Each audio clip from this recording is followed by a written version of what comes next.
भूमी एकीकडे पहाट उभली आणि सांगितले त्या रयतेला इथं वस्ती करणं अशुभ, जो कोणी इथं वस्ती करेल त्याचा निर्वास होईल.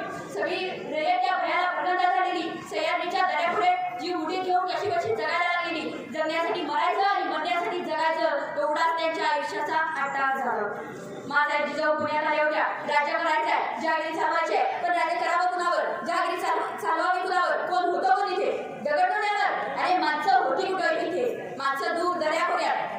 मासाहेबांनी त्यांना साथ घालायला सुरुवात केली. या परत या गावात या. तेव्हा रेतीने प्रश्न केला कुणाच्या भरोशावर. तेव्हा मासाहेब जिजाऊ म्हणाल्या या तुमच्या शुभाच्या भरोशावर या इथे, राजा समर्थ आहे. तेव्हा रेतीने बोट दाखवलं त्या मातीच्या उरात रोवल्या गेलेल्या पहाडीकडं. त्या सरशी मासाहेब जिजाऊ पुढे झाल्या. ती पहाड उचकटली, इथून भिरकावून दिली, अंधश्रद्धेचं जोगणं झुगारलं आणि म्हणाल्या मी राहिली तर माझा झाला निर्वांश तरी. आपल्या एकुलत्या एका शुभाला घेऊन मासाहेब जिजाऊ पुण्यात राहायला लागल्या. बघता बघता रेतीला विश्वास बसू लागला. अरे मासाहेब राहते तिथं, आपण का नाही. रयत परतू लागली, घरं गजबजू लागली, गावं कुजबुजू लागली. रयतच्या गावाला आली, पण रेतीला प्रश्न पडला.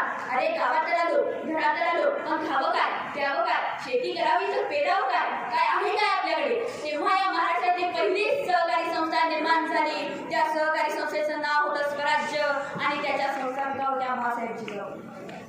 या स्वराज्य या संस्थेने शेतकऱ्यांना सगळं द्यायला सुरुवात केली. स्वराज्य या संस्थेने शेतकऱ्यांना सगळं द्यायला सुरुवात केली. खतं दिली, बी बियाणे दिली, बैलजोड्या दिल्या. शेतकरी रानात गेला, पेरणी झाली, मोत्यासारख्या दाण्याची कणसही उगवू लागली.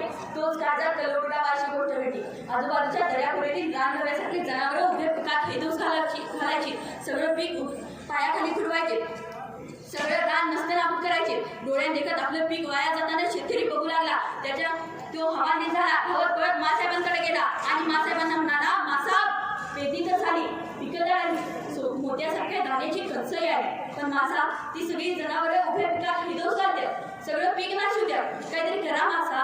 मासाहेबांना हे कळून चुकलं होतं की पिकं जगली तर शेतकरी जगेल आणि पिकं ही जगायलाच हवी. दुसऱ्या दिवशी मासाहेबांच्या विलक्षण बुद्धीने विलक्षण युक्ती बाहेर पडली.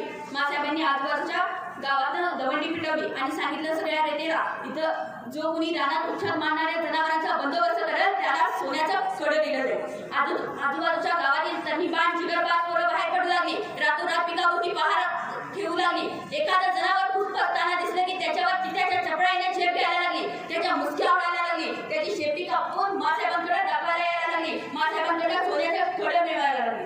मासाहेबांनी एका दगडात 2 पक्षी मारले. एक जनावरांचा बंदोबस्त झाला आणि 2 स्वराज्यासाठी आवश्यक असणाऱ्या मावळ्याची मांदियाळी आपोआप गोळा झाली. एके दिवशी रात्री 1.5 ते 2चा प्रहर होता.